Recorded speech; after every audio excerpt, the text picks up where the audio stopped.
যশোরের আধ্যাত্মিক ঐতিহ্যের ধারক হজরত গরিব শাহ রহমতুল্লাহ শনিবার তার বার্ষিক ওরস উপলক্ষে ভক্ত ও আশেকানদের মিলন মেলায় মুখরিত ছিল মাজার প্রাঙ্গণ।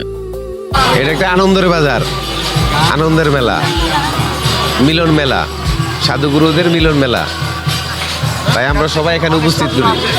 প্রাণের টানে আর স্রষ্টার সান্নিধ্য পাওয়ার আশায় দূর দূরান্ত থেকে এখানে ছুটে এসেছেন হাজারো মানুষ। ভাবাছে যার গায়ে দেখলে তার চিনা যায়, সর্বই অঙ্গ তাহার পোড়া রে। হাবেরি ঘরে আলেক শহরে ওই আমার আল্লাহ রাসূল বিরাজ করে রে। জনশ্রুতি আছে হজরত গরিব শাহ রহমতুল্লাহ ছিলেন একজন উচ্চ মার্গের সুফি সাধক। আওলাদের রাসূল ভান্ডারী বিলায়াতের মূল, আওলাদের রাসূল ভান্ডারী বিলায়াতের মূল।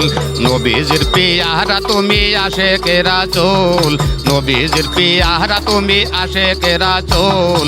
আওলাদের রাসূল ভান্ডারী বিলায়াতের মূল। সুফি দর্শনের মূলে রয়েছে মানুষের ভেতরের জাগতিক প্রবৃত্তি বা নফসকে দমন করে পবিত্র আত্মাকে জাগ্রত করা।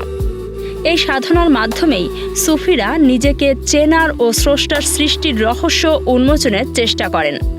আমরা এনেই তো এসে বাবার নামে তো স্মরণ করি, তো খিচুড়ি ডাল ভাতে খিচুড়ি রান্ধি আমরা সবাই যারা পাগল আছে সবাই মিলে খাই। আর হিংসা, লোভ আর মোহ ত্যাগ করে নিঃস্বার্থ ভালোবাসা ও ইবাদতের মাধ্যমে সেই পরম সত্তার দিদার লাভ করাই সুফি সাধনার মূল লক্ষ্য। পৃথিবীতে ধর্মের নানা পথ ও মত রয়েছে। কেউ শরীয়তের কঠোর শাসনে স্রষ্টাকে খোঁজেন, আবার কেউ আধ্যাত্মিক গান আর সুরের মূর্ছনায় খুঁজে পান আত্মিক প্রশান্তি। সুফিদের কাছে এই সুর কেবল বিনোদন নয়, বরং স্রষ্টাকে ডাকার এক অনন্য মাধ্যম। ভক্তকুলের প্রতিটি সুরে মিশে থাকে এক আকুল আরতি। সব ভেদাভেদ ভুলে সম্প্রীতির এক অনন্য মিলনমেলায় পরিণত হয় এই ওরস।